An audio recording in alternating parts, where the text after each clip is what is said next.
Okay, so as Julie said, tonight is going to be a bit more on the technical side. So this is really for those who are definitely more of the technician, the painters, kind of like in the room here.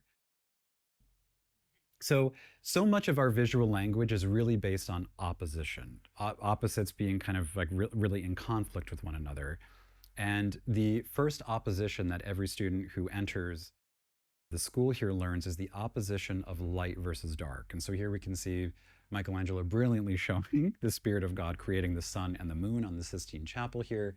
It's really amazing that most of this was out of someone's head, that this is really all really a conjuring of his like dissecting bodies. And it's just like, when people still ask me who I think the greatest artist is, I know it's the most cliche answer I can give you, but it's really hard to top Michelangelo. It really is he really was called the Holy Terror for a reason.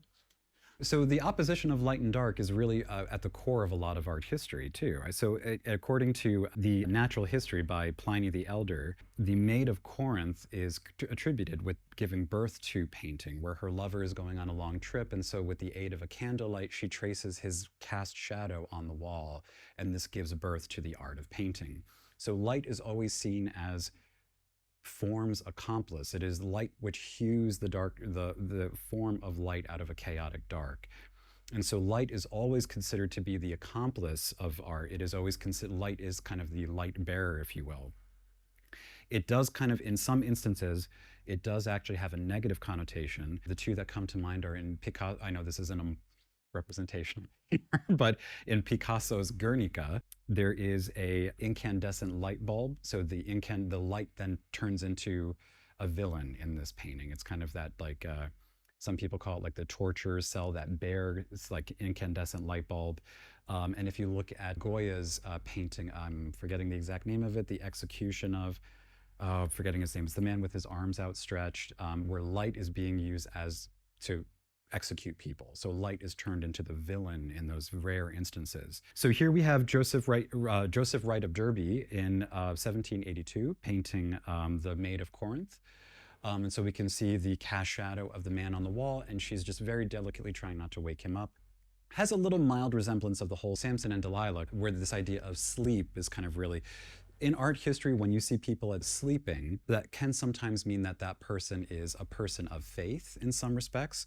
So if you do look at a lot of paintings of like the Doubting Thomas, like we saw with Caravaggio, St. John or St. James is always represented as asleep, meaning that he already believes this, doesn't need to be awake to witness this whole thing. So there is this kind of, again, in the realm of the unconscious. And this is another illustration by Joseph Suvet, I believe is the way it's pronounced, in 1791, depicting the same instance. So, and this leads us to so before we have a real discussion about warm and cool, we do have to take some time to talk about value. And as both somebody who does paint and somebody who teaches it, I have to say that when it comes to even the most experienced individuals, I have to say that most of the times I'm talking to them about things to improve, it's one of two fundamental things. It's drawing and value. It's really unremarkable sometimes, the problems that we have. It's not the complicated things like composition, like we talked about last time. But for those of you who aren't familiar, value is the term that we use that discusses the property of our visual vocabulary that deals solely with the luminosity. It is only a question of lightness and darkness. It has nothing to do with color. But we have a saying at the school that value does all the work and color gets all the credit. So value is the thing, like we were just talking about, is the language of light, kind of like quite literally sculpting form out of dark. And so value really is the first thing that we must understand as painters in order to understand anything else about coloration and any other advances in the visual spectrum. So this is actually at the Fogg Museum, and this actually goes to show you how beautiful just value can really be. And in fact, this painting, actually this is a study, I believe, for the actual painting. I prefer this to the actual painting. This to me is just like, it looks more real than the colorized version, which unfortunately I didn't put up here because I just think this one is just so superior. But this just goes to show you the power that value has and what it really does discuss here. And I just love the composition of this figure with the black veil as she's kind of looking over this deceased individual here. So this is also, so this is at the Clark, and this is also This is also just value based, and this is what we call grisaille. So this is really, so grisaille is not, I think oftentimes whenever I mention the word grisaille, it naturally calls to mind black and white, but grisaille really just means that of a singular color. And so if we look at this, which is, if I go back a slide here, so well, if I go to the Verbeer, but also if I go here, this image is actually an Anthony Van Dyck that we're looking at over here. So this is using an what we would term an ivory black and white, and so this results in a more complete value range. Whereas this is what basically a modern equivalent would be like a Venetian red and white. But this underpainting did have other reasons to serve other than kind of just establishing the drawing. So this, the close-up of this painting here, this is so this is also this is oil on panel, and this is also the same artist. This is a more complete work by the artist. So this painting is on copper. It is less than 18 by 24, and there's over 50 figures in this painting. And I really wish I could do it greater justice, but if you really look closely to this banquet on the left-hand side, the table, all forks, glasses, wine carafes, beads, everything is immaculately rendered. But this is the pinnacle of Dutch painting, where it was, so the Dutch are very much unlike the Italians, where the Italians, everything's about grandness and bigness, and everything's about, you know, big altarpiece paintings. They prize that. They made fun of Dürer when he arrives in Venice. They say, oh, you only work in black and white, because he's really known as a printmaker at that point. And it's only after he does his altarpiece of the rosaries that the Venetians are like, okay, we'll take you seriously, basically.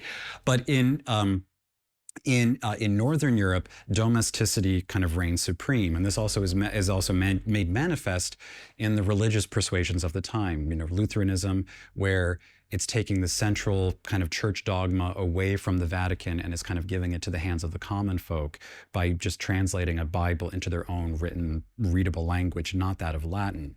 So this painting is actually quite small, and the idea in would say that altarpieces would make a name for you in Italy. If you could paint like the cityscape of Amsterdam on a grain of rice, you'd be a huge success in Amsterdam. So they always prize small execution of grand ideas, essentially. But the warm underpainting that we just witnessed, if we look back here, this is the same artist whose name I did try to remember, and I did write it down, but it's I will come back to that in a few minutes. But this red underpainting that we're seeing is left. And if you look at the figures in the foreground, and I really love these two figures on the right. So this guy is completely drunk, and he, as you can see, he spilled his flagon of wine over, and him and the dog are sharing out of a puddle that he's created. Yes. You said this was painted on copper? This is on copper. Is there any of the copper that he used, like, to show? Showing? No, the copper's pretty much completely covered in this instance. So I have not painted on copper personally, but I do know that it has a little bit of a peculiar prep work where you actually, well, traditionally you would take garlic and cut it in half, and the acids of the garlic react with the pores of the metal in the copper, and they just, for complicated scientific reasons, they basically kind of open the pores of the metal and they make it more receptive to the priming. There's actually a huge, if you know where to look, there's actually really peculiar consistencies between the culinary and the visual arts. So like I've read that you could oil in using a potato. Never tried it, but apparently you could. And a traditional form of varnish was distilled from milk. Actually, the proteins they would actually use to actually create varnishes in the past. Luckily, we've advanced beyond that. But if you do, but again, just stressing kind of like, if you look at all of this, these, I almost want to say herbs, these kind of very delicate kind of like shrubbery that's coming up out of here, the reflections, all of it is just immaculately painted. But getting to the topic at hand, the warm underpainting that we witnessed here is used to great advantage because the artist is making the assumption or the decision that the shadows are the warm element in this setup and that the lights will be the complement and therefore cool. So the shadows that we see here are actually the underpainting that are preserved, if not enhanced. This red fabric that the woman is wearing has clearly been augmented. It is not, that's not the underpainting itself. So in this, just as a brief refresher and maybe as an introduction for those of you who aren't familiar with the whole so-called holy trinity of the visual language, hue, value, and chroma. And so when we talk about, what we're talking about right now is strictly the middle column, which is value, again, solely dealing with the lightness or darkness of something.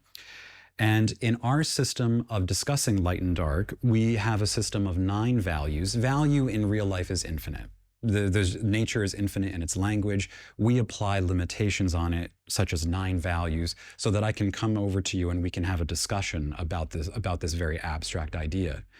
Now, different schools subscribe to different numbers of values, and they also subscribe to different associations. So some people use 10, 11, 7, and some people use, so in our system, 9 represents black, the ultimate lack of light, whereas 1 represents the ultimate purity of light. In other systems, it's the reverse, where the higher numbers recall 1, and the 1 would be black, for example. In the end, it doesn't really matter which of these options that you choose. However, the reason why, just to go over the reason why we champion 9 is because it gives us a true middle value, which is, sorry, my wedding ring fell off. My husband's, okay, sorry. Sorry, my husband's sense of disturbance in the forest because I just dropped it.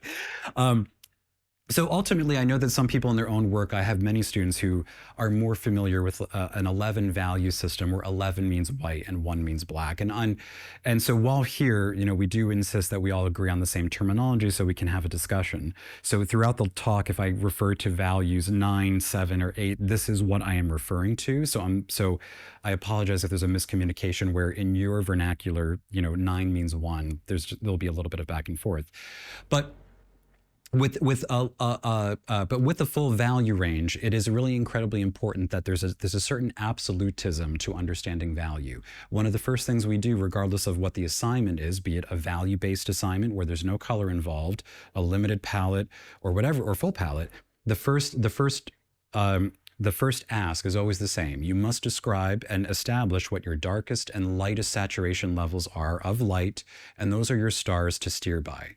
We need those absolutes because those are the North and South Pole that quite literally set the tone for the rest of the painting. So there is this one phrase that I know it haunts all of your dreams. I say it I say it involuntarily. And this is the golden rule that I felt like when I heard this, it was like Zeus threw a lightning bolt at my forehead and I felt like I saw God for a second. So this saying of your darkest light cannot be the same value as your lightest dark.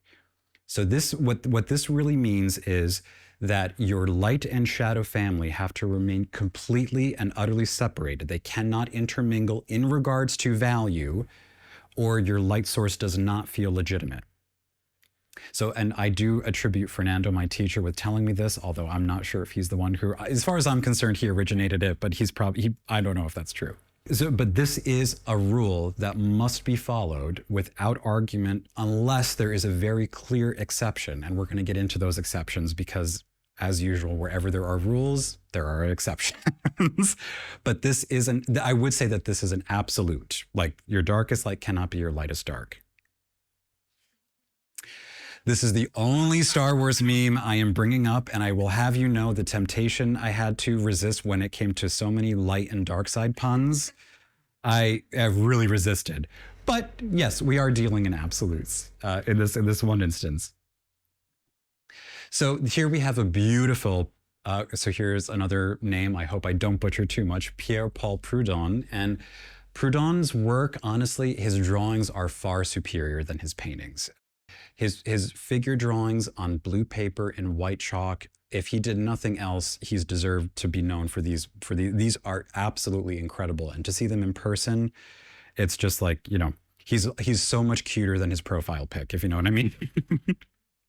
So when looking at this image, if you look at the reflected lights, particularly that under the chin and under the rib cage here on the very far left, you might assume that those values are almost compatible to the light that we see on the far shoulder. They seem incredibly light. But if we actually do abstract that, we can see that they are far darker. So when it really is the situation and the relationship that kind of is what really kind of tricks us a bit. So if you look at that under plane of the chin, it looks so light in the final drawing. Yet when you look at this kind of traffic light that I've created, where the yellow light would be, it's hard to believe that that's the same value. But this just goes to show you the power of context. When it is in its designated spot, it looks light, it looks luminous, it looks utterly convincing. When put against white, it looks incredibly dark. And this is what happens often in painting. When we look at our palette, we see this, but on our painting, we see that, which is why often you want to reserve judgment until paint goes to canvas. That's when you make your ultimate criticisms. But this is just one of the many great examples of how this rule must be observed in order for a convincing illusion of three-dimensionality to be established.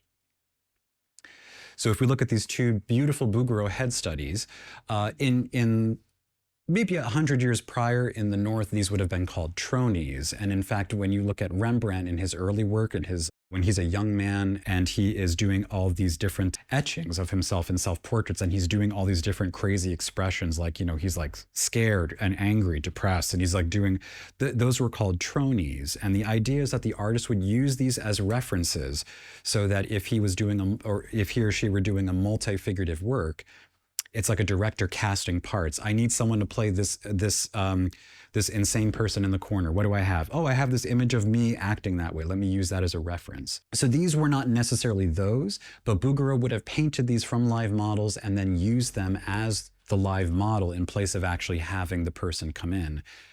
I would imagine too, when you're painting young children, the quicker the session, the better. So although there are the few pictures that we do have of Bouguereau painting, one of them is with these two young girls posing, and he has both of them posing at the same time. And I'm just like, all the power to you, Bouguereau. I mean, like you're getting two young girls to sit still while you're creating this masterpiece. Okay.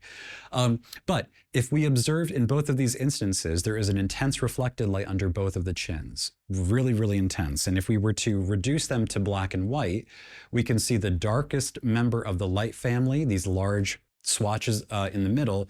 The smaller swatches are a pure white and a pure black, just to give you some reference.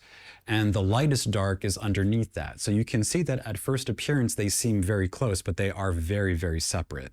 And ultimately, this is really, whenever I'm talking to anybody about more high-minded concepts, if you will, like either, temperature relationships, palette structure, more often than not, it's like, I'm sorry, but your values are not quite right. So it's often, it really is back to basics when it comes to these matters.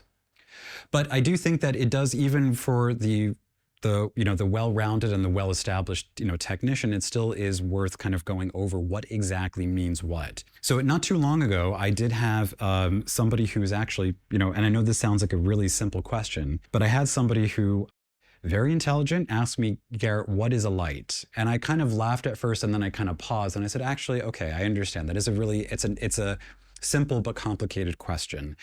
And when I thought a little bit more, I came up with the explanation that a light is truly defined as anything that is affected by the primary light source. A shadow is only affected by a secondary light source. The idea that there is no light in shadow is a falsehood. That's not true. There is light. It's ricocheted. It's not directly from the source. And that's another misnomer, is that the shadow is the absence of light. It isn't totally, but it is much weaker. So anyway, so a light is that which is affected by the primary source. A shadow is affected by a secondary source. And so this, as I was explaining this sacred absolutist rule earlier of your darkest light not being equivalent to your lightest dark, there is the exception, which is the reflected light. And it does come into play in some portraits. So in here, in Vermeer's Girl with the Pearl Earring, she is wearing a white collared tunic, which is catching light and again, ricocheting the light back to the subject, creating an anomaly of a reflected light.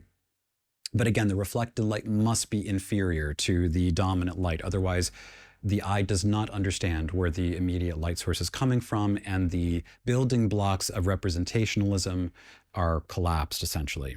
So the border in which what we term as a light and a shadow, the shadow, by the way, another way of viewing it, which also I think was very helpful, is your shadow family is the greatest plane change on your form.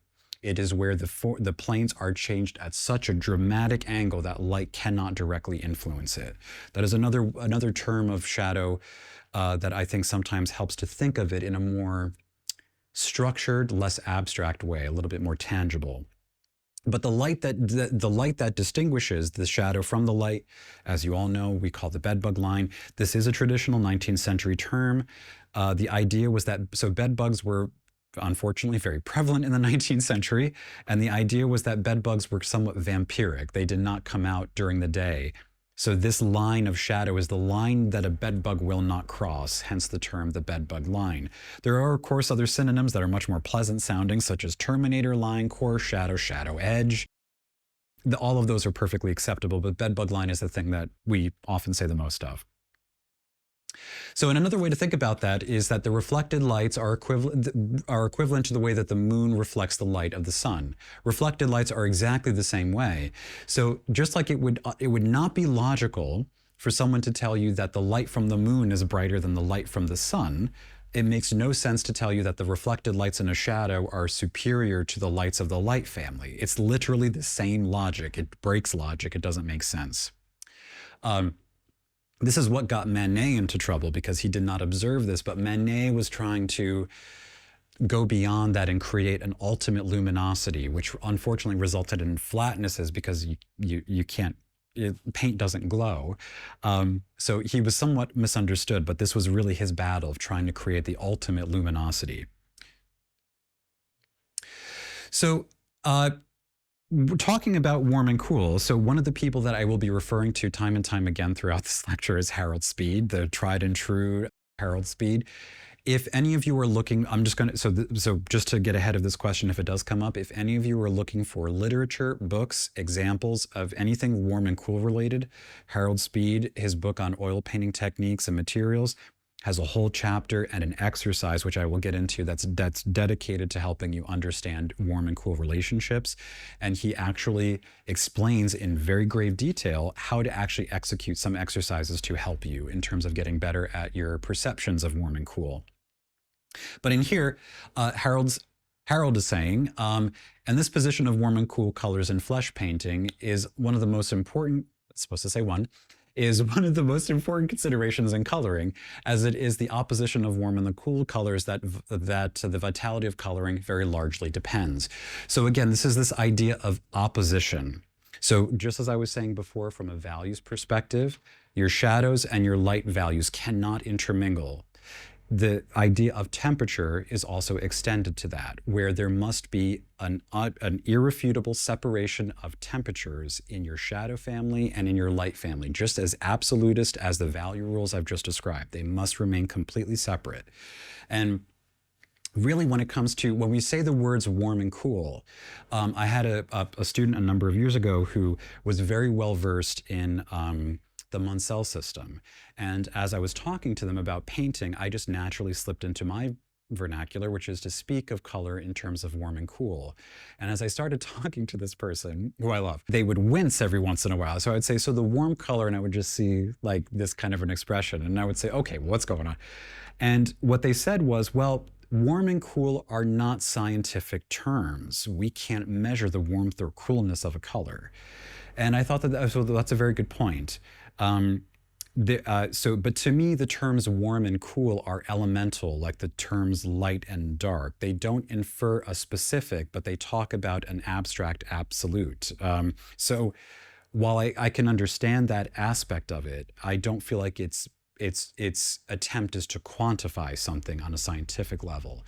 It's to convey a relationship as opposed to so the term warm and cool does not imply color. It just implies a relationship the way value and the term light and dark implies a relationship.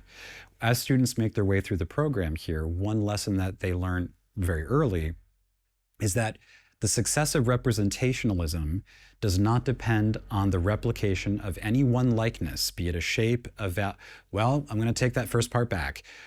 Shapes matter. I mean specifically when it comes to value. Many of you, I know we've had instances where we're looking at any one thing in question, and the key words here are the relativity of things, where things are darker or lighter.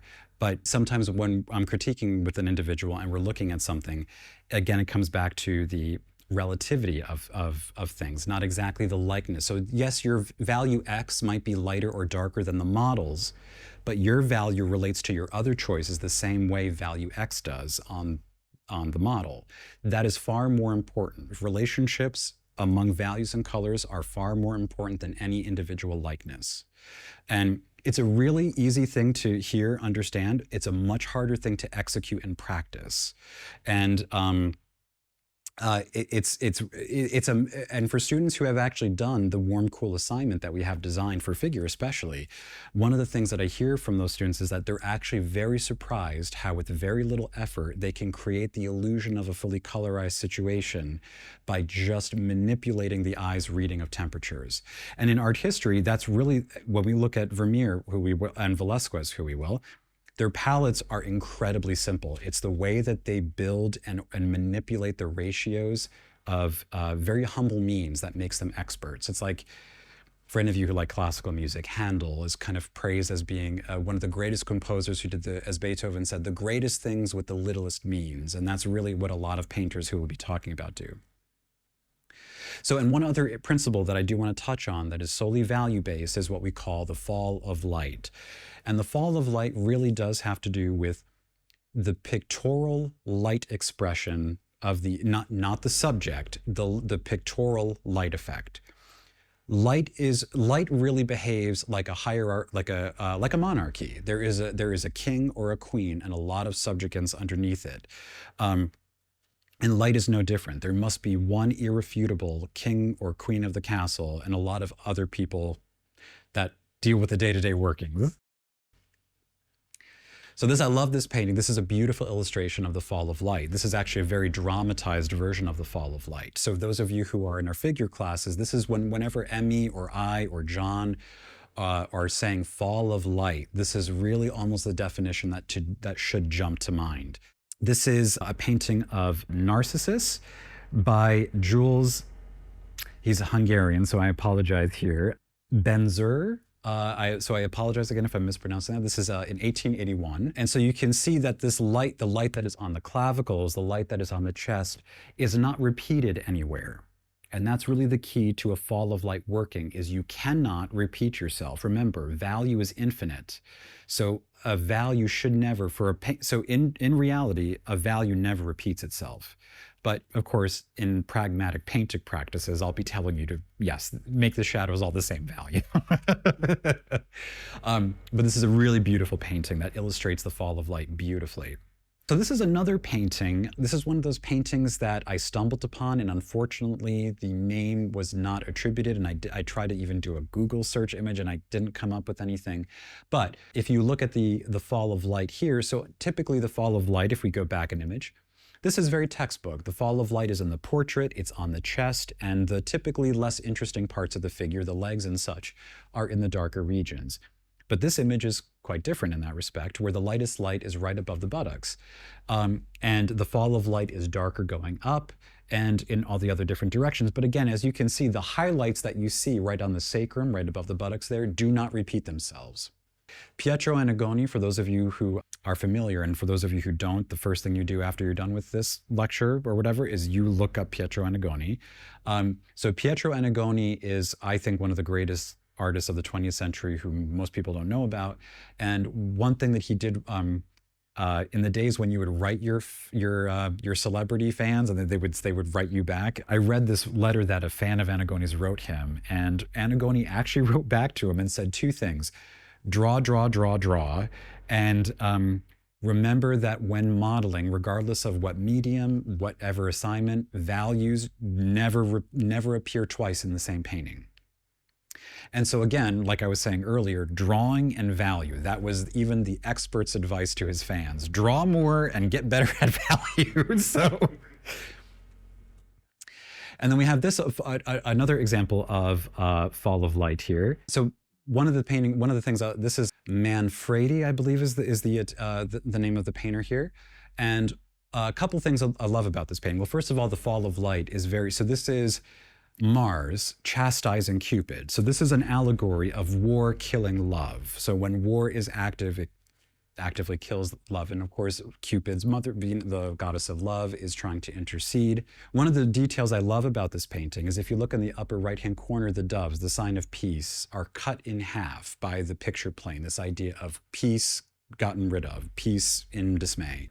I wish I could zoom in on this. This arm of Mars Absolutely fantastic. Any of you needing to do an arm study or struggling with arms, this arm is absolutely incredible. I wish I could zoom in right here. It's just, it's amazing. Anyway, all of this focus is really on Cupid's tush. That's really, this painting should be called Cupid's tush. I mean, that, so you really zoom in at this beautifully, immaculately rendered trochanter, but you see the lights that are on Cupid's hip don't really appear again. Even on Mars's elbow, that light that's there, it's a fraction darker than Cupid's hip. Well, actually, I'll rephrase that. The white wing and the white fabric that's covering Cupid's eyes are probably technically the lightest thing, but if we're talking about the focus of the painting and flesh-oriented, and then of course another compositional, if we again think back to composition, and I was talking about the yin-yang template, where you have a light in a dark area and a dark in a light area. Again, it's true to purpose. We have the light doves in the dark area, symbolizing peace. We have the dark war helmet in the light of the ground here. War and peace, literally in conflict in this painting. But a great demonstration of the fall of light in a pictorial effect. So now that we have a little bit of understanding of value, we can now earnestly start to charge into this concept of the second form of opposition, which is that of warm versus cool. So when people in our school are learning to paint realistically, the first especially in the figure room, one of the first assignments that we do after grisaille is the warm and cool assignment, where you are using pretty much what it sounds like, a warm color and a cool color to paint the figure. So it is literally a step beyond the shades of gray. To put it quite simply, you're given a cool gray and a warm gray, and your job at this point is to take into mind all of these absolute principles that we've talked about. Light and shadow can't intermingle value-wise, and they cannot temperature-wise. And your job is to assess the situation and ask yourself, what's warm, the shadow family or the light family? And whatever the shadow family is, by rules of opposite, the light must be its opposite. Now, more often than not, it is easier to determine the temperature of the shadow than it is the light, because the shadow, as we just talked about, is the absence of direct light, meaning that the environment and everything else that affects colorization has free range to influence the subject, because the primary light source is not strong-arming all of those things. So the shadows are usually where you should look first to determine the temperature of your light, but there are some exceptions to that, like we just saw with the Vermeer. But even the bigger question is, what do we mean when we say warm colors and cool colors? But the trick is that it's all relative. It doesn't really, like, it's kind of like all colors can be considered warm or cool, quite, technically speaking. So it's a little hard to answer that question. But if we kind of get past that kind of philosophical sideways step of an answer, so the warm colors, when we say warm, again, it's more of an elemental term, just like the term light and dark. So we associate the term warm with things elementally that we associate with warmth: sunlight, fire. So when we say warm, we typically mean reds, yellows, oranges, autumnal colors, things of that sort. That those are warms in our collective kind of mind. Cool colors are, well, if we think of like cold water, a cold winter day, we think of blues, greens, purples, violets. We think of those kind of that cooler range, which conveys or represents those elemental forces that create a coolness to it. Which is really the sole reason why we call warm, warm, cool, cool, essentially. But again, it is all relative, just like value is all relative. So we can speak in absolutes up to a point, but then there is always, like, sometimes when I'm asked about, so I know, and some of you have asked me about paintings that you're doing at home, and sometimes I'll offer some input, but then I'll say, but it depends on how things, it always depends on the relativity of what you're doing at the time. So as I've been saying, warm and cool are not really like mathematically, so to go back to this whole disagreement I was having with my not really a disagreement, but just like a sharing of opinions with the Munsell student, is just that when it's not measurable, so the idea is, like, you don't use that term because it's not quantifiable. But like, as I've been saying, it really doesn't, its purpose is not to quantify. Its purpose is to express a relationship. So therefore, I do think that the terms warm and cool are valid, even though I do accept the criticism that scientifically they may have limitations. And of course, here the terms don't specify a color, they specify a relationship. And I think that's also a huge misnomer, is that when we say warm, I think sometimes what people think I mean is I'm implying certain colors, which I'm not entirely. It's more that it's again a relationship. Color A should be warmer than color B. That doesn't mean color A is warm. It just means it's warmer than B, essentially. This is also a Velázquez, by the way, on the right-hand side. This is at the Hispanic Society in New York. This painting, I could only find this one detailed shot. The rest were just garbage shots of it. But this painting is absolutely stunning in person. And this is a lesson in value compression. When you squint down, those values disappear. And it's just really, like, Velázquez is a master at minimalism and getting form to turn with very little means. And we're going to be getting into some exercises that you could do with Velázquez. Well, not with Velázquez, but using Velázquez. That'd be great. You know, we're going to have a seance and he's going to. Yes, yes. So this is a really great quote by Harold Speed that kind of talks about the difference in a nuanced way between monochromatic and warm and cool. So in flesh, seen under, I love this way he puts it, seen under ordinary indoor aspect, meaning that, so in this time period, basically what he's saying, under natural light when you're working indoors, the halftones are usually the coolest colors, the warm being in the shadows and to a less degree in the lights. It is the cool halftones that give the fleshy quality and which differentiate flesh from painted wood. I love that, because honestly, that's what flesh looks like when temperature relationships are not observed. So what he's saying this, so this is when you are reading, like, so the words he's using here sound very pointed and specific when you read it at face value. So he's saying right here, the halftones are the coolest colors. That's a half-truth. So the warmest being in the shadows. He's talking about a very specific instance. Like, so this is a very specific instance that these observations are happening. But if you get beyond the specifics, what is he really saying? He's saying that to take it away from looking monochromatic, painted wood, you must have anomalies amongst your averages. So if you're saying that the flesh in the lights is warm, you must have cool anomalies, or it will not read that there are variations. And the same in the shadows. If the shadows are cool, you must have a warm anomaly. So it's a little bit like the yin-yang idea, where one of the opposite must be present, but not dominant in the other opposite. So, and in this painting, this self-portrait, so Van Dyck does a number of amazing self-portraits throughout his career. This one's probably one of the most famous and one of the best, in my opinion. And this really does demonstrate exactly what Speed is talking about in his setup. It might be a little bit hard to see right now, but if you look at the very, very bottom of the face, right at the jawline here, that is that blue, cool gray that Speed is referring to, that yanks it out of being, quote, painted wood. And so getting past the specifics in Speed's analogy, what he's saying is that consistency is the enemy of coloration. If anything is too consistently warm, too consistently cool, it just doesn't work. So here's an example, and I mean this with respect. This is an example of painted wood. This is what happens when you do not observe differences. And this actually might be a little hard to see in this instance, but I think I have a close-up. There are no temperature differences in this painting. The shadows are just as warm as the lights. So while on one hand, it is convincing of a dimensionality, it is not convincing that it is in our reality, because the temperatures are exactly the same. So this is what Speed means when he says painted wood. Now, one thing I did want to mention is, I don't know if you look very closely, do you look at the bottom half? Do you see this like strange writings on the bottom? This is actually a piece of paper that has writing on it that he has sized and has painted on top of.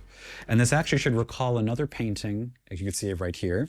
So you can see that this is so it's a letter that he's turned this way, sized, and then painted on. And he's toned it this kind of just dark brown that he's then painted on. But one of his students uses this tactic, and we've seen this before. So if we remember back, this is Anthony Van Dyck, a tronie. Sounds like some kind of an insult. Such a tronie. So if you look above her ear, you'll see some writing. And if I remember correctly, at the Metropolitan, they actually have translated, it's a grocery list. It says like 3 potatoes of like, so it's like, it's actually that you can decipher it. But so student learning from his master to just like take your grocery lists and turn them into studies, essentially. This is actually quite a beautiful painting too in person, I have to say. But Rubens does redeem himself. So like I said, I only mean that respectfully to pull that up as an example of kind of painted wood. So first of all, I love this. This is a one sheet of a series of studies of a head of a black man, and I love this for a couple of reasons. One is I actually think these are some of Rubens' best portraits. Personally, I think they're actually really well done. Secondly, they're one of the really few rare occasions where people of color arrive in art history, where we can actually see them painted. We're also going to be seeing 1 or 2 other instances. Well, we just saw one before in the category of what not to do. But here, so here Rubens actually does make up for what he didn't do in the last one. And here he really shows you with no uncertain terms how he can master a warm and cool. So these are much better representations. This is also why I am so desperate to have models of color come into the school, because you see relationships so much more beautifully. And so this palette right here, I can tell you right now what the colors were. So this was most likely a Venetian red and a blue black, what we would call an ivory black. Pretty much it is those 2 colors, and that is pretty much it. There might be the introduction of some yellow, but that also just might be the red having a little bit of a yellowing agent in it.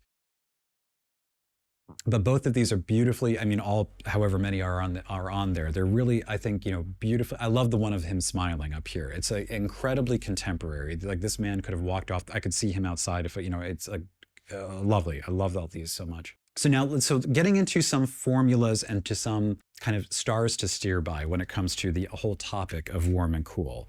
So these actually do demonstrate a little bit of, so this actually does demonstrate the classical formula, which is also evident in this painting. Another person of color. This is a Bouguereau, actually, if you can believe it. Bouguereau actually painted a shadow, if you can believe it. But so this also, I mean, Bouguereau's amazing. I just joking. I mean, first, a couple things about this. First of all, if you can paint teeth this well, you've got it licked. I mean, painting teeth in portraiture is incredibly difficult. Those are amazing teeth. Anyway, so the classical formula for the way temperatures behave is that your highlight or the incident highlight is cool. As you then darken past that, you do start to warm up and you start to kind of, so in this instance, the halftones are getting to the orange or redder side. Once you get past, after you get past about a mid-tone value, they do start to cool again, arriving at a bedbug line, which is cool, and then the process repeats. The shadows are warm with an incident highlight or a reflected light that is cooler than the average warmth of the area. So this is the classical formula for the way that temperatures should work under natural light conditions. This is, and I do want to say again, this is a formula, not infallible. But in art history, a lot of these paintings that we look at are Frankenstein, like we were just saying, tronies and studies that are put together to create an image. So having formulas and a game plan enables an artist to Photoshop multiple realities into a singular picture frame. And I do love this. Actually, I should have included, she's holding a cigarette too. Like, I love this painting, it's great. So another exhibition of the same formula is the Portrait of a Young Girl by Vermeer. This is at the Met. My father was a stockbroker in New York for years, and as a kid would take me to the Met, and this is one of the first pictures I remember seeing in person. I just remember being like, those moments that we all have in front of a painting where you can't believe a human hand did it. It's like, no, that's a person sitting there. That's not a painting. It's really incredible, but she exhibits the same formula. So here I've just using the computer, I've been able to extract some of the coloration here to kind of show you, removed from context, what the relationships are here. And so if you look at the left-hand side represents the light family, the right-hand side represents the shadow family. And the first thing you can see right away is the rule that I talked about at the start of class. Your darkest light cannot be your lightest dark. Those values do not mingle. Even the lightest value on the top of the column on the right of the shadow does not meet the darkest value on the bottom of the left, which is the darkest of the light family. What you'll observe though in the coloration here is we start out with a cool pink, we warm up to an orangier pink, and then we gray off again right before we hit the darkest value in the light family. The shadow family is the opposite in that the shadow family is a bit cooler in nature collectively. So in this relationship, the lights are on the warmer side, the shadows are on the cooler side. And so you can see that the lights are using higher chroma, they're using oranges and reds. The shadows are very gray and very, well, not dead on arrival, but they're certainly the more muted. And so this is where, again, the relativity is key. So the colors on the left, if you looked at these colors by themselves, you would say they're actually quite muted and quite gray. But when they are cast next to these colors on the right, they then take on a warmer and a much more rich personality. So it's never the first color you put down, it's the one you put next to it that will either get you into trouble or sing your praises. So it's always the one you do second. That's the problem. So, and here again, I've taken some of the colors from him, and this kind of also explains this classical formula.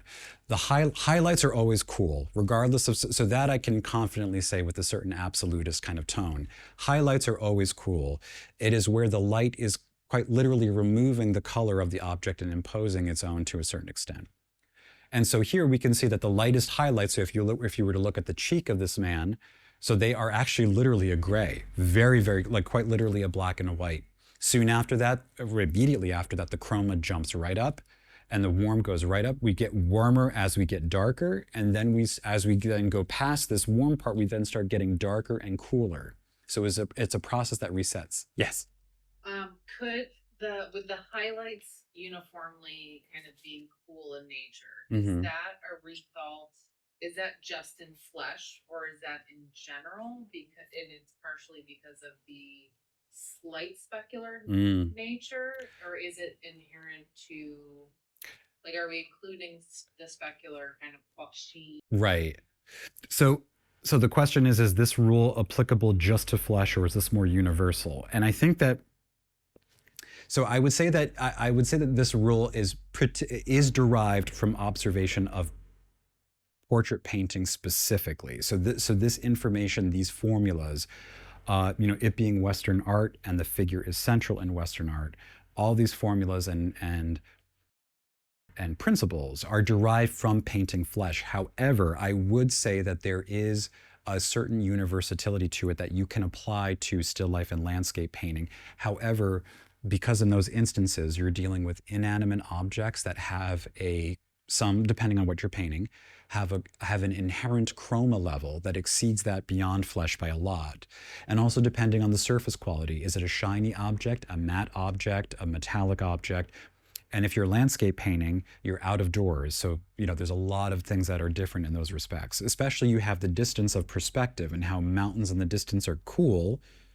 So you have warm and cool not only in light and shadow, but in near and far. So that's kind of a little bit more of a three-dimensional chess kind of game there. So I would say that it's definitely something that can be applied, I would say, regardless of focus, but I would say that it's most useful, I would say, in the realm of figure painting, just because that's where a lot of it's derived from. I just think that it's with still life and with landscape, there's just more variable that can throw a wrench into the mix of some of the things that we're talking about, but still applicable, I would say. So, and I just found this detail shot, I just had to include it. I mean, that eye is so juicy. Oh, there is something so gratifying about that big hunking white blob of paint on that eye. But one thing I also wanted to point out here is how chroma can also be a beautiful accent. If you notice these two blue notes that are on the nose here, so like when you squint down, their value is not that different from the surrounding darker halftones. But when your eye opens and your eye does see that temperature shift, even without asking value to participate, you are telling me that there is another structural shift. And also, you're telling me a different quality of skin surface as well, because all skin is oily to some extent. So all skin is shiny to a certain extent. And so that is partially conveying that. But that's very sophisticated. It takes a lot of experience to not always go to value to help you with all your problems and to be, so this is like temperature helping. So this painting, this is by Marguerite Girard. This is actually in the Clark, one of the recent acquisitions. They actually bought two paintings by Marguerite. And this painting really stopped me in my tracks because of her dress. Her dress, like, I just spent so much time in front of this dress. For reasons I can't quite recall, uh, this painting is actually part of a campaign against wet nurses, I believe. And yeah, I know but I'm trying to remember all the facts. There's a pot on the floor here that I think has like heated milk, and there's a whole story here. But I found it really kind of interesting that that was the subtext of this. But getting back to the matter at hand here, this dress was absolutely incredible. It has, like, this picture doesn't quite do it justice. It's one of those things that when you look at, you can almost hear the starchy fabric move as she kind of like settles into her chair. Um, but as I spent more time looking at it, it dawned on me that this also is an example of a warm-cool relationship, and the palette is actually incredibly simple. So on the left-hand side, we have the light family, and on the right-hand side, the shadow family. If you look at the light family, it's pretty much gray. That's the black and white with a touch of a warmth there. It's not completely absent of warmth. There is a little bit. So here's where and when you look at the shadows of the fabric here, so as I was saying earlier, to look at the shadows and to know your shadows is to know your temperature relationships. There's no argument those shadows are the warmer of the relationships here. Those shadows are like, toasty toasty. And if you look at the halftones right next to it, almost blue. They like super, but that strong opposition, again, this idea of opposition, that's what makes it look colorized. I mean, I'm going to go out on a limb to say that there's probably not much more than 4 colors at work here. But when I look at that is a full convincing image of reality. She's conjured an illusion that I fully believe using only a few colors and a very simple principle of complete separation of light and shadow and a complete separation of temperature differences. Now, I was saying, what was I saying earlier about the value? Oh, right. Value, your darkest light can't be your lightest dark. That's broken here. So one of the primary perfect storm circumstances for that rule to be shattered, a lot of you have dealt with it already. White on white, so cast, usually breaks that rule quite often. So if you look at the very bottom value on the very far right, that's the lightest shadow value. It is lighter than some of the light values. But the rule is okay to be broken here because that's what conveys the texture. That's what tells me this fabric is shiny, mildly. And again, it has that starchy kind of, it conveys a textural quality. So it's not that the rules can't be broken. You just need to tell me why you're breaking them. And then I'll say, okay. Yeah. So as I was saying, there are exceptions to rules and there are things that throw wrenches into the mix of our perceptions. And this is one really good example. So this is Velázquez. This is an amazing painting by Velázquez. I love this painting by him. So now when we zoom in here, this is where the environment can make your job a little harder. When you look at this, you would be tempted to say the lights are warm and the shadows are cool. It's not true, but it's what it seems like at first. When you look at the lights, they seem very warm, very, very warm indeed. But then when you look at the shadow under the neck, this is where we have to zoom out. What's happening around? The light is striking his beautiful white lace collar and then is injecting the light back into him, cooling him off subsequently. So therefore, the light family is now termed the warmer and the shadow is the cooler of the two. But that is just because there is an environmental reason that's the case. And there's a clue why that's the case too. If you look in the ear and right next to the jaw, that is where it is not contaminated by the bounce light from the collar. And you can see that the ear is very warm and the surrounding shadows that are facing the wall behind him are much warmer. As we come down the jawline and the white is then reflecting into the flesh, you can see it grays off and cools off. So truthfully, the light should be cooler and the shadows warmer. That's the truth here. But the environment messes with us and it then flips that rule on its head a little bit. So it's just the key here is awareness and being aware of what is causing distortions and what's making you think you're seeing what you're seeing. So on the left, this is another example of a warm light. Well, so as I was saying, this is kind of, it could almost be interpreted as both. But when on the left hand side, the darker swatches that we have there, those are the shadow colors that are in this cooler zone here. And so you can see that they almost blend in with the background because Velázquez would have used the colors of the background to actually render the shadows to create a sense of atmosphere and unity in the actual piece. But again, if you look at the rhythm of the temperature shifts in the light family, we start out cool, we gradually go warmer, and then we go cooler again, and then right at the last, this last swatch here, this is Velázquez does this a lot. The last dying breath of the light family, the warmth goes up and the chroma goes up. And that's what helps to turn the form. So if we go back to, oh, I hope this is not too far back, but if we go back to, okay, it's farther back than I wanted. If we go back to our, to our Velázquez young girl here, so again, as I said, if you squint down, those values really do collapse. She doesn't have an enormous amount of form in regards to value in that regard. But if you squint down and you look at the chroma that is on her far cheek, the value doesn't change that much, but that chroma rolls the form away from me. So temperature, just like we saw on the Rubens, how it can accent form, it can also turn form if manipulated correctly. Okay. So there are also these basic formulas that you've probably also heard. If you go back to this idea of opposition again, if you have a warm light, the shadow will be cool. If your light is cool, your shadow will be warm. This is actually a portrait study by Yuqi Wang, who is a contemporary painter who I love. He's based in Brooklyn, I believe. And I've seen him work in person. So this is what I love about his work is he takes the truth and he exaggerates it. So this is a warm light and a cool shadow situation, except he's not using black and white, he's using cerulean, and that's so that is the chroma level is rising. His warms are not kind of the earth umbers.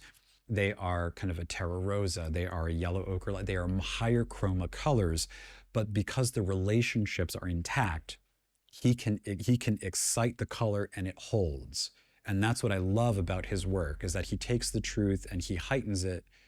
And it's kind of like what Picasso said, where it's like art is a lie that makes you understand the truth. And then in some ways that's kind of what I'm taking from some of his work here. I just love this painting. So this is another example of a warm light and a cool shadow. This is a Bouguereau. This is a head study of one of the Furies.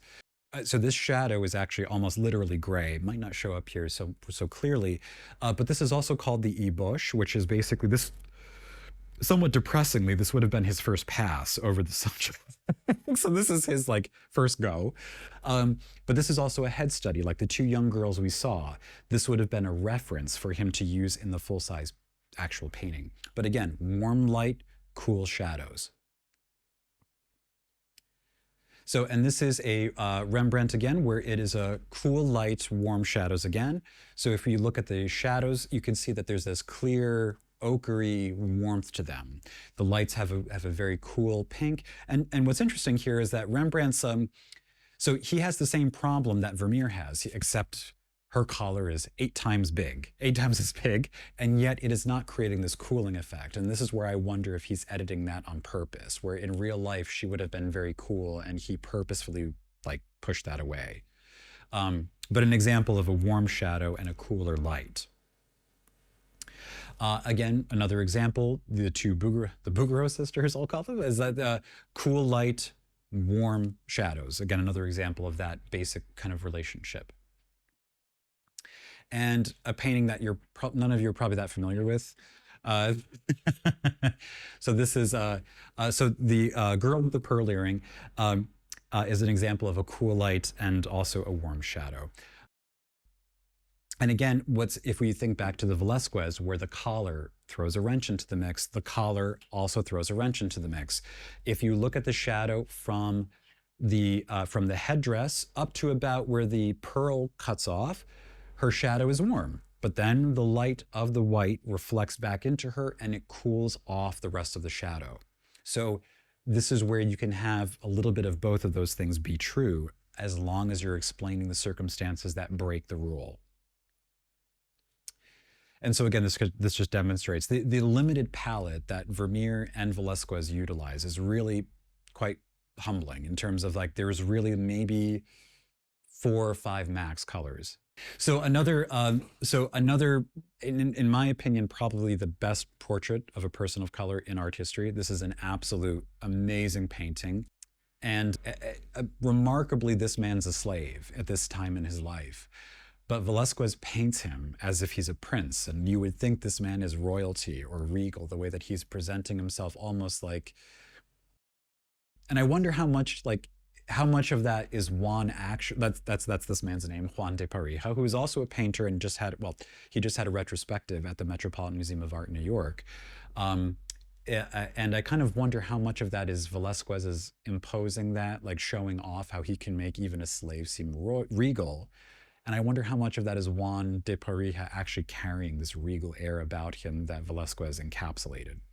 There is I don't know how apocryphal this story is, but apparently when Velasquez goes to Rome to paint Pope Innocent X, I believe, he's not famous there. He's famous in Spain. Everybody knows him in Spain, but he isn't that famous in Italy. And so the myth is that he paints this of his servant Juan de Pareja, and apparently Juan would go to other famous artists in Rome carrying the painting in front of him first. So he'd walk into the studio this way, and then he would lower it. And so you would get this confrontation of the painted image and then the sitter itself. And apparently it was very, very effective, and he did get the job of painting Innocent X.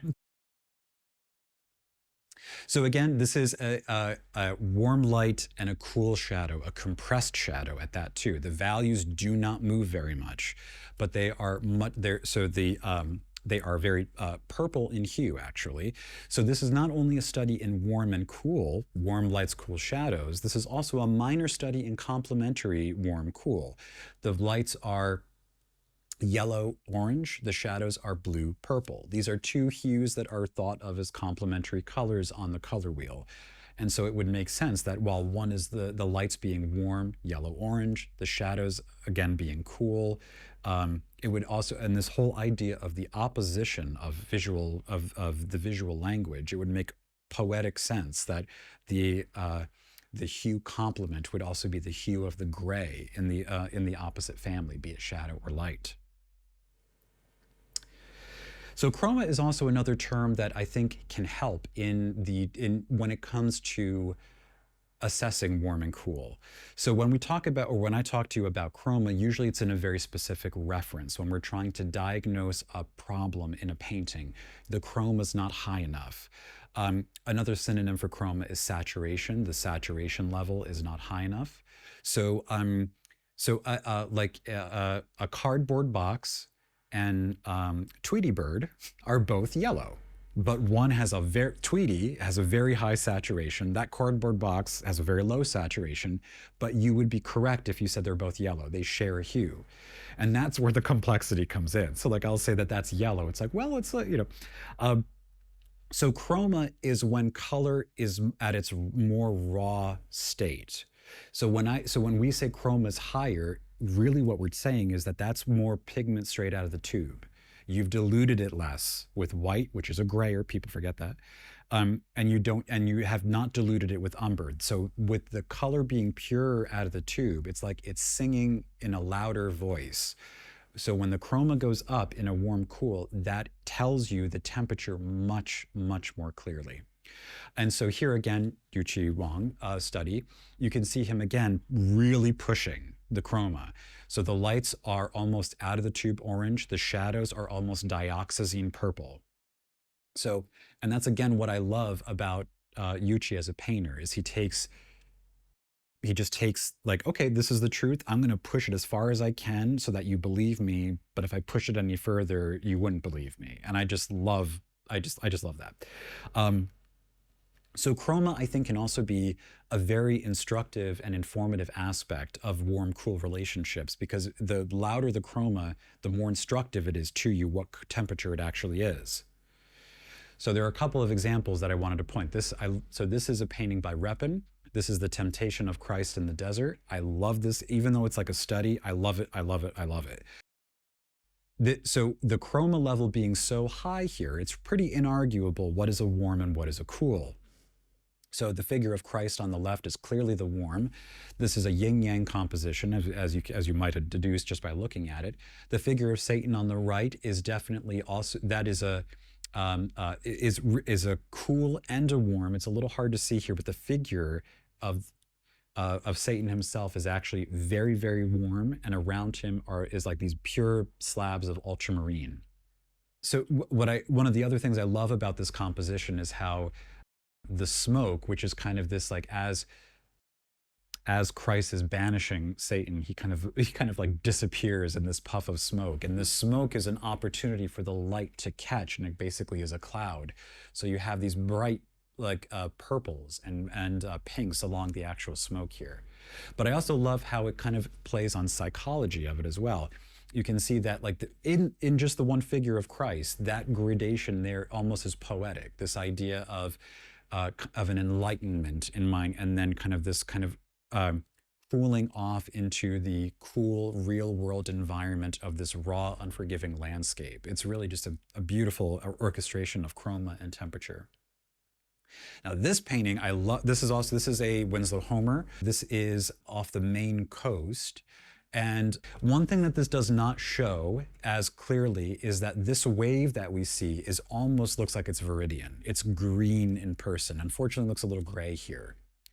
You could almost do a color study of this painting using cad red, viridian, and maybe a burnt umber. You can do a warm cool study off of this, and I think it would be a great study to do.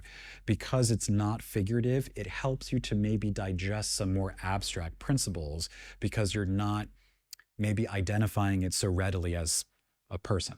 And so it kind of helps you to understand some of those abstract principles a little bit more readily. This painting's huge, by the way. I know it kind of looks easel size. It ain't. This is like, I can't imagine Winslow Homer going out on the Maine coast with this huge painting. But again, the chroma is very instructive here. The horizon is pure cad red. Like just right out of the tube, pure cad red. So unquestionably, that is the warmest warm, if you would like to call it that. And then this wave that crashes in front is pure viridian, signifying that it is the cool of the relationship in this instance.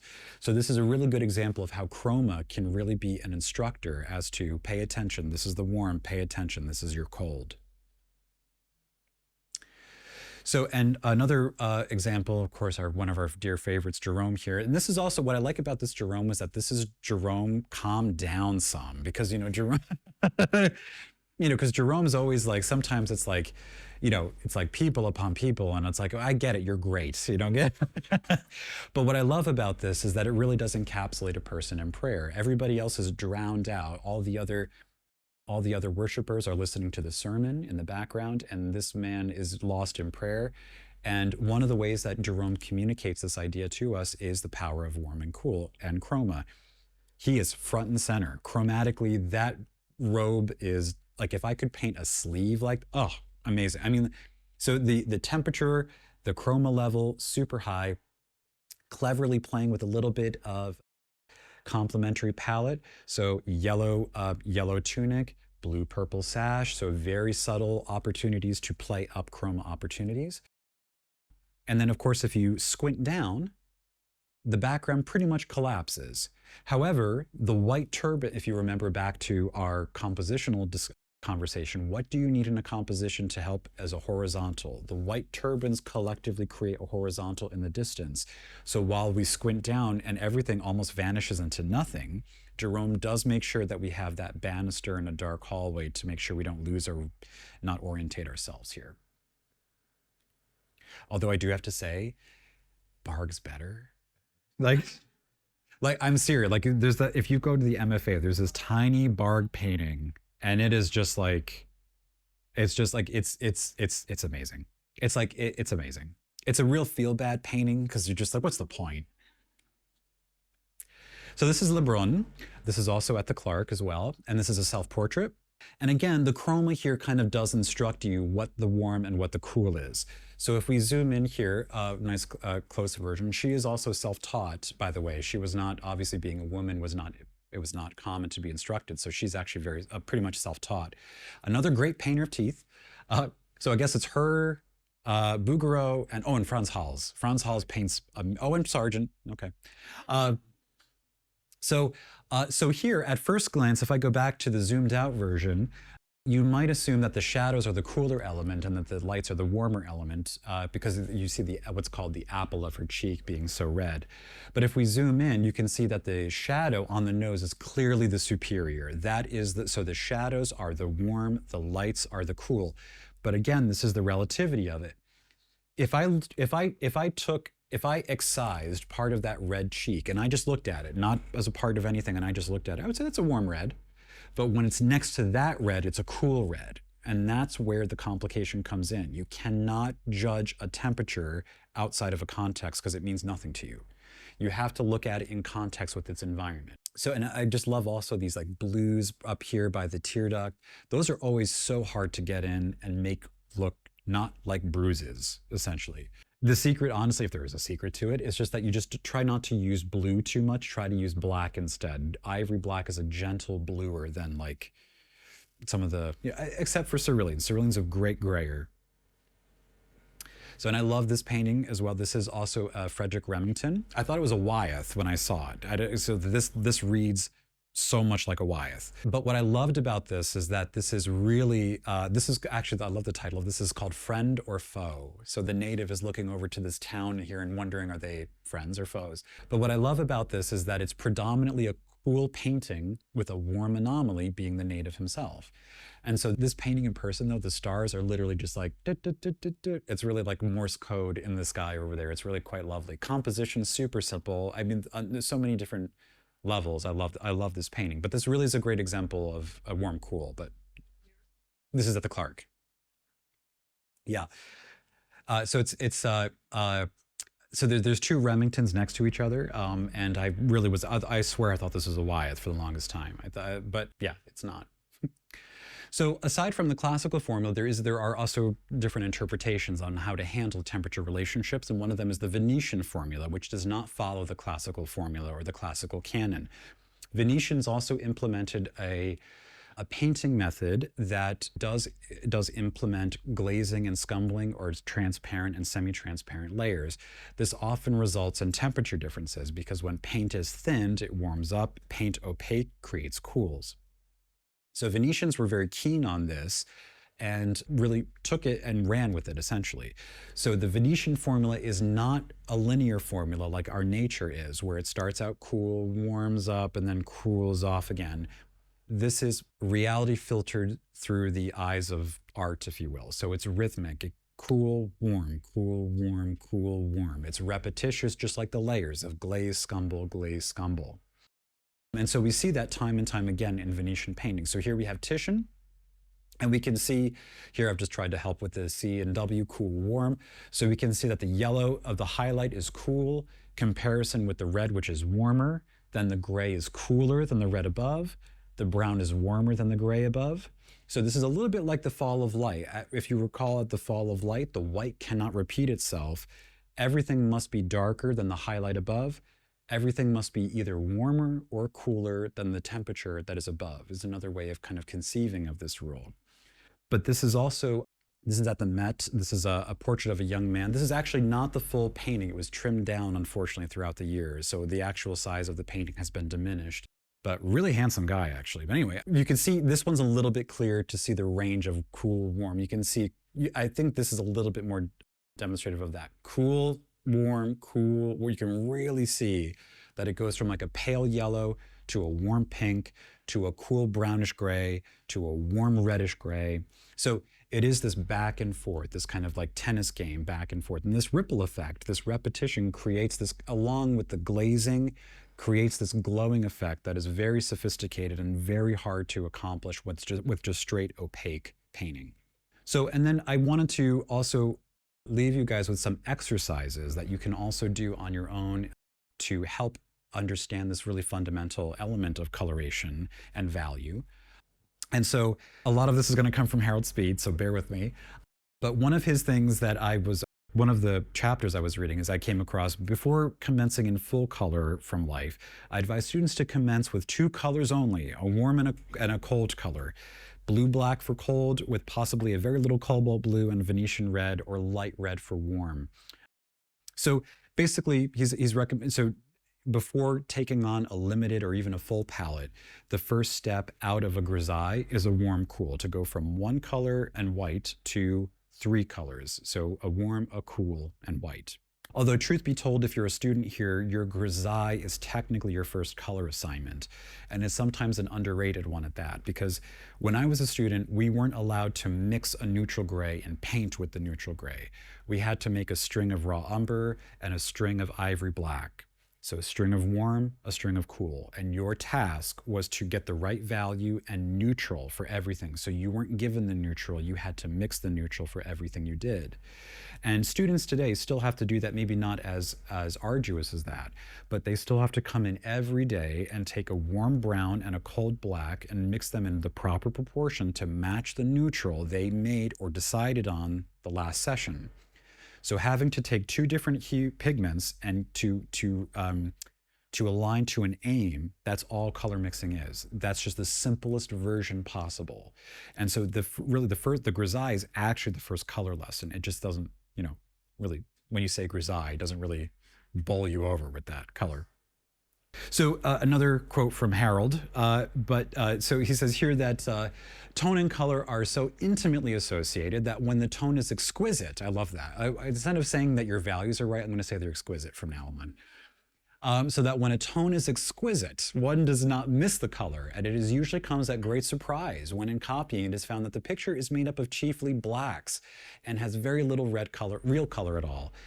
This is often the case with Velázquez, who used two blacks, a blue black and a brown black, and very little else. So this is partially true. Velázquez's palette is incredibly restricted, and he is also a very stingy painter, meaning that he really does use, like, some of Velázquez's paintings are like stains of mere stainings on canvas that he then just kind of slightly exaggerates a little bit. And that's also. He did use more than one type of black. That is very much in the Spanish tradition. Goya used 5 different types of blacks. So black is not what it sounds like when we say the word black. You think of it's a one-size-fits-all color. Black, in terms of pigmentation, actually has a very rich range depending on what quarries your black is sourced from. There are warm blacks, neutral, darker blacks, of all sorts. So it does seem like a little bit of alliteration, like why would you have more than one black? But they do offer unique characteristics that mixing can't quite match. So what was the second? Was it ivory and blend? What was the second blend? So he says I'm trying to. In Spanish, it's I'm not even going to venture. I think it's in Spanish it's bone black, and that was their warm black. This is where I would look to either Antonio or Andreas for confirmation, because I think I know what it is, but I am not going to embarrass him. This is Velázquez's painting of Aesop, and this is one of his magnum opus works. This is a full-size portrait painting. This is a close-up version of Aesop, not known for his looks, but I don't know if any of you are familiar with the movie Amadeus, but there's this one scene where Salieri who says, "Looks and talent don't always go together." So actually, this painting of Aesop is a great exercise for all of you to copy, either in a color study, a full-blown copy, or well, those two are probably your best bets. So in Harold Speed's book, he actually talks about he's made a copy of this using pretty much black, I think burnt sienna, and a little bit of either Venetian or cad red, so incredibly limited. I did actually try this myself, and it is actually it's surprising how close you can get to that. And of course, if you do look at that, it's actually not hard to believe that it is that limited. But like Speed says, because his values are so right, he could almost not get the color right and you'd still believe him. So again, value does all the work. Color gets all the credit. But you can see that the hair is really black and white. That is really all that is. So it's a very limited palette, but again, the values are doing all the work. So right before I started the lecture, I was telling Julie, I love seeing masters copying other masters. So on the left, we have Velázquez, and on the right, we have John Senior Sargent. Sargent doing his due diligence, copying here in the Prado. But how different of a personality here. But you can see that in a way, like that is Sargent. Like I don't know how to describe it. It's very much like it's Velasquez, but filtered through Sargent's. It's like he can't escape himself. So it's kind of like, you know, it is Velasquez, but it's definitely, he's Sargent's still part of it. But here again, Sargent copying in a very limited palette. Again, very similar to Speed's recommendation. For the most part, this is a black, a white, a brown, and a red. So 4 colors Sargent would have used to copy this. Now, as you can see, it's not exact. The drawing is a little different. He's a little bit leaner, the values are a little bit different. So when you are doing copies and you're focusing on a specific aspect, remember it's not to make a forgery. You're not trying to convince Sotheby's that you've had a Velasquez in your attic. You're trying to understand how to orchestrate things better. So the likeness and those things, and I'm not saying that you're not striving for those things, but the aspirations are beyond just that. You get enough practice of that in your regular work. You're trying to target something very specifically, and that's what you should be focused on and be on top of yourself about. Wow, he really did thin that face out, didn't he? Wow, okay, anyway, it's like you really do see the differences. But in Harold Speed's book, he goes through a very, very lengthy demo on how to construct a head using a warm-cool palette. And he does actually have these, I know they're black and white, but they do give you a step-by-step kind of building across. I was able to find the actual painting, although it's not the greatest image. It does give you a sense of what the final results are. Unfortunately, the photo is not of the highest caliber, so the temperature relationships are not the easiest to perceive here, but it does give you a bit of a better sense of at least a sense of color relationships and of course the actual finish level. But he does actually walk you through this process of how to do a head study using a warm cool palette, and he really does like step by step. It like literally paint the forehead in with a good amount of what, like he's giving you like very step by step instructions. So those are some very simple, very remedial exercises that are very instructive that can help you really, I think, get a better understanding of the complexities and the simplicities of warm and cool relationships. So with that, I'm open to any questions anybody has. Yes. Grisaille would be like is Grisaille a blanket term for any like study painted in 2 tones, like or Yeah. 2 colors? So like what Andrew Kadima kind of does with his like opposite spectrum or 2 really close value hues. That's technically Grisaille. Yeah, I mean, so like, yeah, I mean, like, so this is where like you could probably find like, you know, it does get into a little bit of semantics. So it's kind of, but basically I would say yes. Like a grisaille is really where, regardless of what colors you're actually using, your primary focus is on luminosity and only luminosity. But like you could use cad green and white and do you know, it would be weird, but you know, you could do it. So yeah, absolutely. Any other questions right now? Anything? Yes. Yes. Yes. What about them? I thought there were 3 books. Did he do 3 books? Maybe. I just know the 2. I love it if a third was like, yeah, but it's so it's the, yeah, I had it with me. The practice, and so it's like oil painting practices and materials, and I think drawing is the same, but just with drawing in it instead of painting. Yeah, yeah. A lot of the books, like by Solomon J. Solomon, they all kind of sound this. It's like usually the words master, science, and materials are in there in some configuration. But the exercise. Yes, they are. So they're actually, I can tell you exactly. So they are in the painting book, and they're in the chapter that's called Painting from Life. And so that's where he goes into his explanation on warm and cool. He also does go into it a little bit in the tonal section of the book. There's a chapter called Tonal Painting.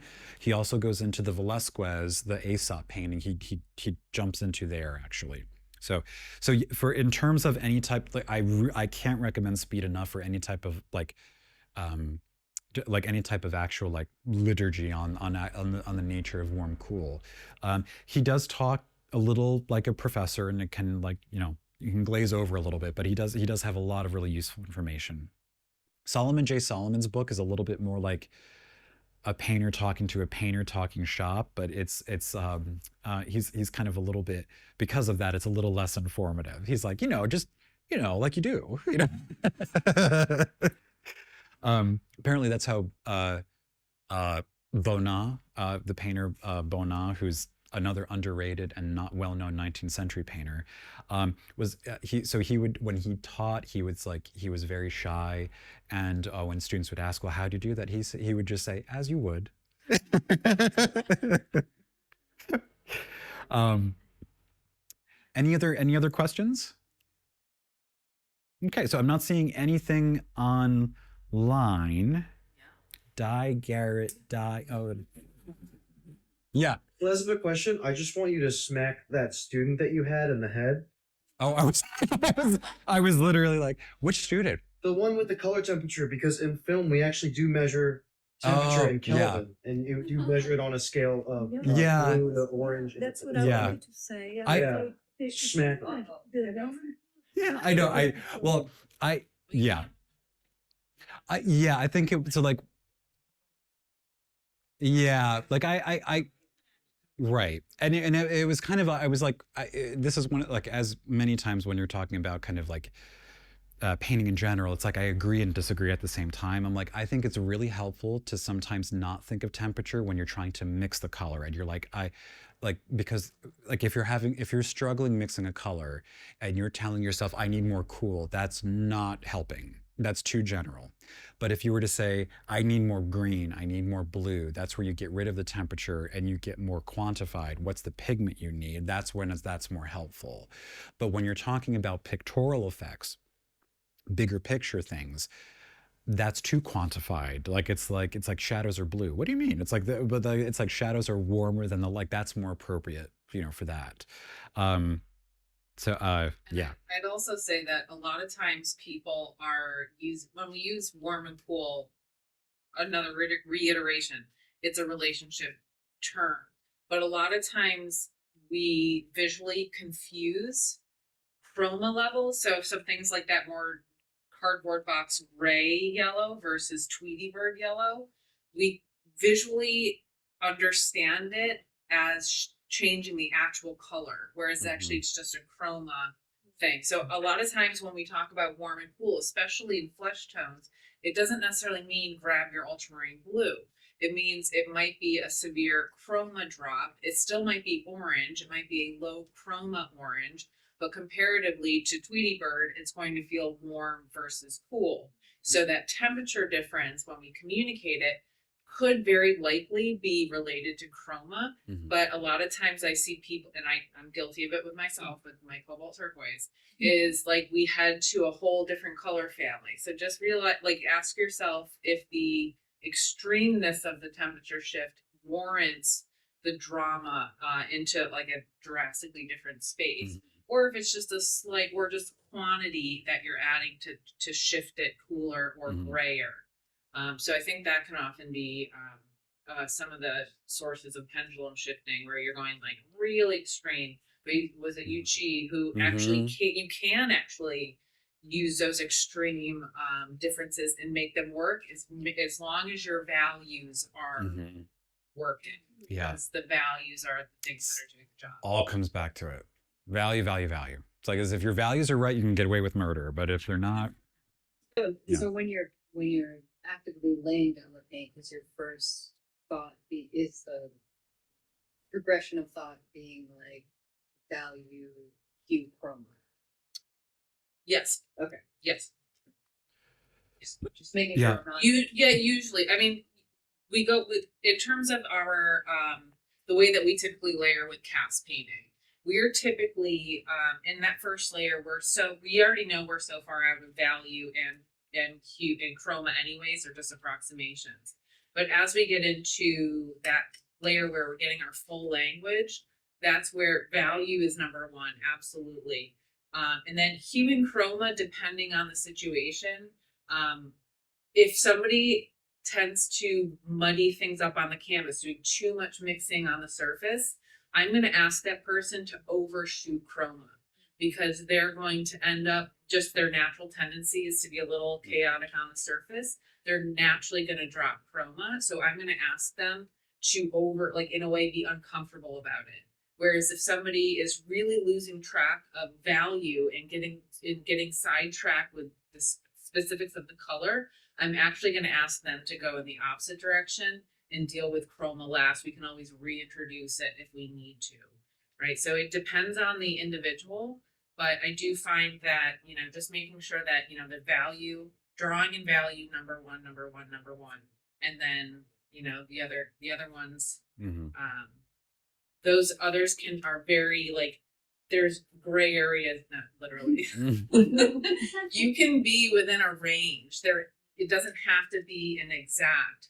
You can be within a range and make it work. And we see this all the time in the figure room, where two painters right next to each other are using the same palette, but somebody's You'll have different greens for those backgrounds, folks. Like, palette, yeah, same limited palette, or even yeah, even like the warm pool, but like the colors themselves are shifted, but they still work in context with itself. It doesn't have to be an optimal objective. It's more subjective and relational. So they're both correct, but they're yeah. but they're different. Yeah. And I was just actually, this is somewhat unrelated and related, is that I on NPR there was this story about how the eye works, and actually they were talking about how two things. One, nobody sees the same color exactly. Everybody different, just biologically we filter light differently. So if I'm so it is absolutely acceptable for you and I to both be looking at the same thing and saying, I see that as red, and you say, I see that as purple. It's like that is acceptable. The other thing is that we actually, so the way our eye actually works on a mechanical level is we actually see a lot of detail first, and our eye composes the image that we're looking at right now by putting together a lot of the little nuances to compose the big picture. So when we're asking you in painting to see the big first, I'm asking you to do something that's not biologically what you're naturally used to. So it is also something that takes practice to get past. But I think that the seeing color differently thing is really kind of, I think, valid, because like that is like, again, it's like there's been a million times where I've been a painter in the figure room. I've seen people in the figure room, and I'm like, why does everybody have a different damn shade of green? You're all looking at the same green. You all have the same colors. And this was me as a student looking at painters. But as I walked around the room, every green background worked for that figure, because that decision was made along with all the other decisions through that same processing unit, which is the person's brain. So yeah, it is very kind of individualistic at this. It kind of reminds me a little bit of when I was in pardon the ecclesiastical reference here, but when I was in Catholic school and we would talk about how scriptures differ, like they disagree with each other. And I remember Sister Anastasia would say, so Mark says there were 3 angels and Luke says there was 12 angels, but let's see the silver lining here. There were angels there. So it's kind of the same thing. It's kind of like, I'll see like a red, you might see a purple, but we both agree that there's a certain kind of red. Yeah, exactly. So it's like, that's where it's like, as I was saying earlier, it's never the first color you choose that's your problem. It's the second one you put down. That's going to be your problem. You have to make sure that that second one matches your thoughts for the first one. Yes, and make sure it's warm and cool. Any other? Yes. So this might be just like logically impossible, but could you ever substitute hue or chroma for value in such a way that actually works? Like if you were forced to do like a study with colors that are all the same value, could you use like, is a blue actually gonna feel a little darker than like a red? And like,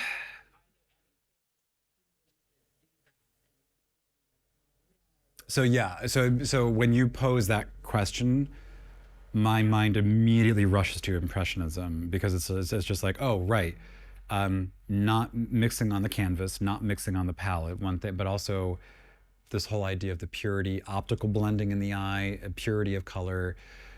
So I would say a tentative yes, it's possible, but I do think that when I think of painters who maybe emulate that mentality, so again, impressionism, I don't think of Monet, and I don't immediately think of dimensional realism.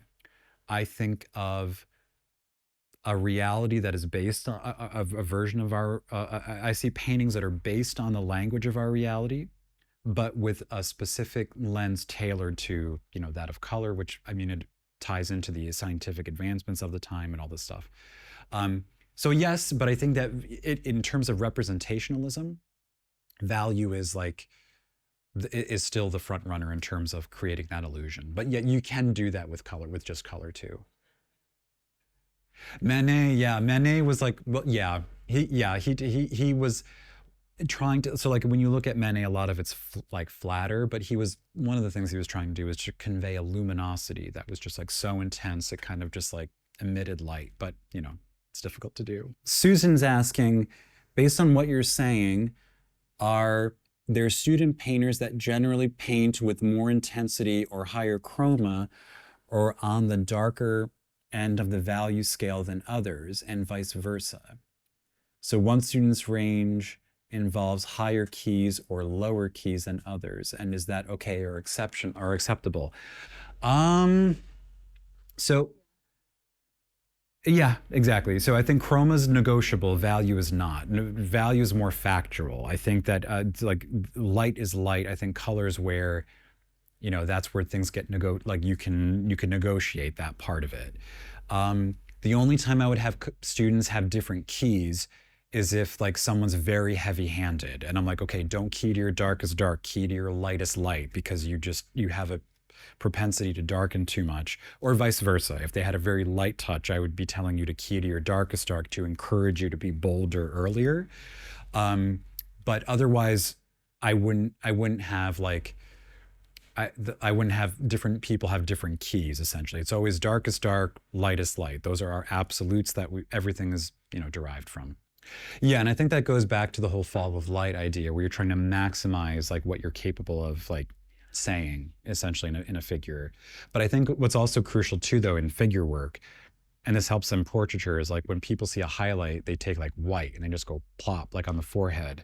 But if I took a white piece of paper and held it up to that model's forehead, you'd be like, oh yeah, that's not white. This is like, it's darker. It's like, so like those elements are kind of definitely things that happen too.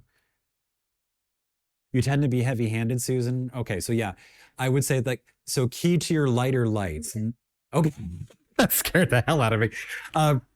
It's also So yeah, we're also trying to get you guys to use all your tools so that once you are doing your own work, you may find that you actually lean towards a higher key or you lean towards a darker key. And actually, if we still have it on the students only page, Cindy's composition lecture, she talks about it with like a piano. So if you are able to use the full piano, but then your, you know, vibe or whatever, your style tends to be higher keys, where you're using those higher keys, or you really like higher keys with a punch of the dark. So Dan Sprick always has one moment of pure white and one moment of pure black in every painting. They might be microscopic, but he uses a full range with some accents, right? Other people will be higher keys, but when we're training, we want you to be flexing your muscles and knowing how to use your full language without limitations. And that's why we're using we're trying to make sure you're using the same value keys as each other, because it's kind of your full language in whatever medium you're using. mm-hmm. So yes, we would have different keys if you're using pencil versus charcoal versus paint. You're going to have different values objectively because your limitations are just more compressed depending on what it is. But with paint and whatever it is, value to value, the students are going to be in the generally the same range. Whereas chroma and hue, that's a huge negotiable. That's where I think the authorship comes through, is really more in the hue, and because I think also there's also like personality type that also kind of like pushes things. Like, you know, some people are natural contrast pushers. Like there are definitely like some students I can think of whose natural instinct is to make, like, if the value is like, if they're a little different, to make them very different from each other. So, and I think that also manifests in color relation and every other respect too. But so, yeah.